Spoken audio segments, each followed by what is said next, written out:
Hello and welcome to 4P at CC, the perpetually paralyzed puppet players, brought to you by Barbara Bush at Cypress Creek, a branch of the Harris County Public Library. This week we present to you...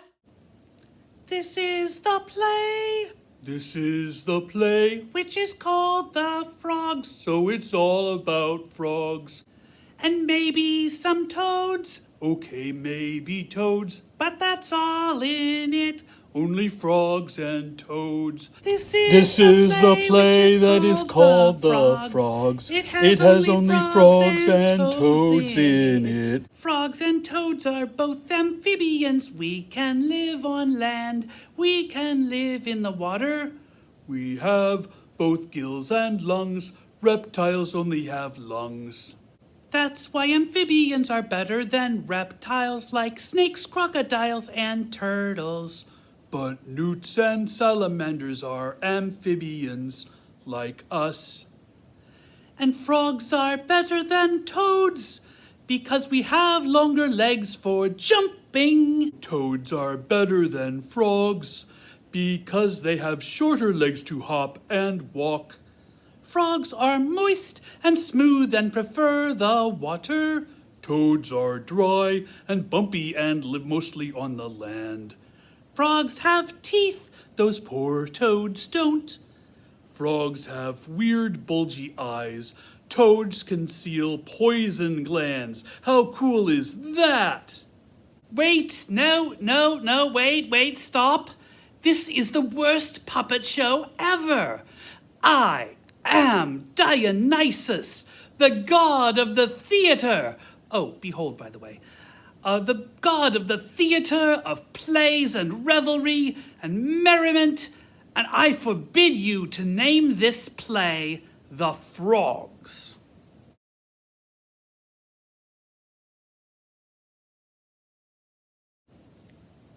Okay, so it's already on the title card, so it's too late. The play is called The Frogs, but we still need for it to be a better play. It's actually a puppet show. Although I suppose puppet shows are a kind of plays. Yes, they are, Xanthias. And they used to be so much better than this. You know what we need? We need for you to stop saying things like, you know what we need? We need William Shakespeare back. William Shakespeare wrote great plays. Whatever happened to Shakespeare?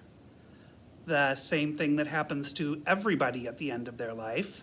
He descended into Hades, the underworld ruled by Pluto. I thought the underworld was ruled by the god Hades. Yeah, it's complicated. They're kind of the same person, unless they aren't. Well then, we'll just have to go to the underworld to get Shakespeare back. Yeah, I don't think it works that way. That's generally a one-way trip. Sure it works that way. My brother Hercules visited the underworld. We just need to go visit him and find out how to do it. We? Oh, now Hercules doesn't really like me all that much. I need to do something to make him like me more, so that he will be willing to help us. Maybe you could stop by somewhere and get him a gift? I have it! Hercules' great feat was defeating the Nemean reindeer, and Hercules is known to go around wearing the reindeer's pelt as a hoodie. I will honor Hercules by wearing a reindeer pelt. Why would that honor Hercules? Silence! I have had a brilliant idea. Don't bother me with trifles like it being totally illogical. Logic is Apollo's thing. If you're going to start being all logical, then maybe you should go hang out with Apollo instead. Yeah, okay. Come back here.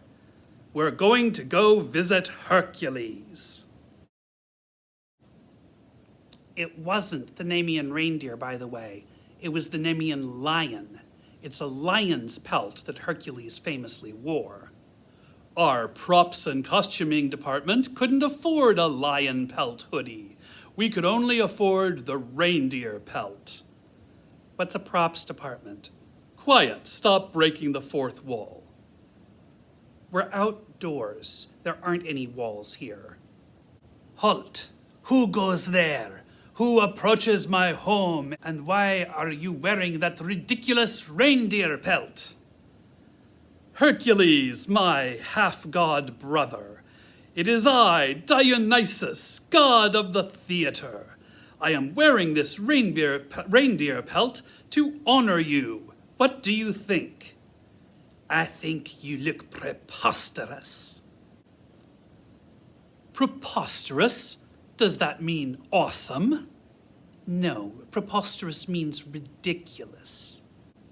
I wear a reindeer pelt which is tougher than the mightiest armor. Yours just looks silly and doesn't protect you from anything. I have come, dear brother, because I am going to descend into the underworld to bring back William Shakespeare so that he can write some better scripts for us. What does that have to do with me? You famously traveled into the underworld during the 12th trial of Hercules in order to bring back the three-headed dog Cerberus. So, how did you get there?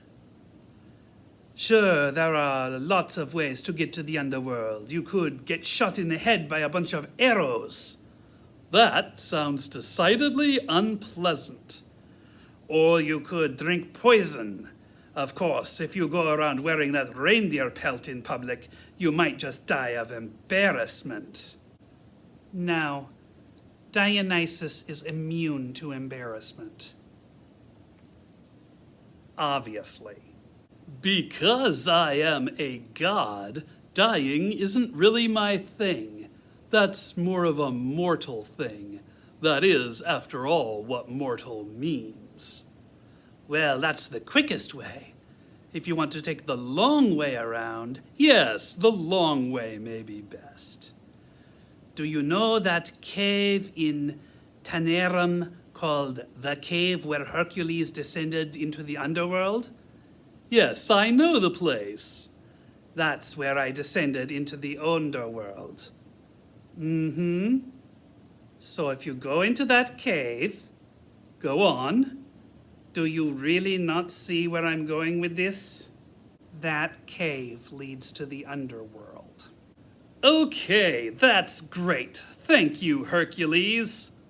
Don't mention it to anyone, ever. Oh, the monotony. Oh, the suffering. For so many long days have we trekked. First to Taenarum, then into the cave, and finally down the long, dark, and lonely path into Hades. No, we haven't. You just changed the background as we suddenly appeared here from the last scene. Well, yes, but the audience isn't supposed to know that. Anyway, we should be about there by now. How do you know? Because this is where you chose to start the scene. Oh no! Look, what monstrous body of water lies ahead! That's Lake Acheron. It is the river Styx. Oh no! Look who's approaching! It's Death! Hi. Death has come for us! Can we escape? Is this the end of us? Must you always be so dramatic? Find out next week, right here with 4P at CC. Until then, keep on reading.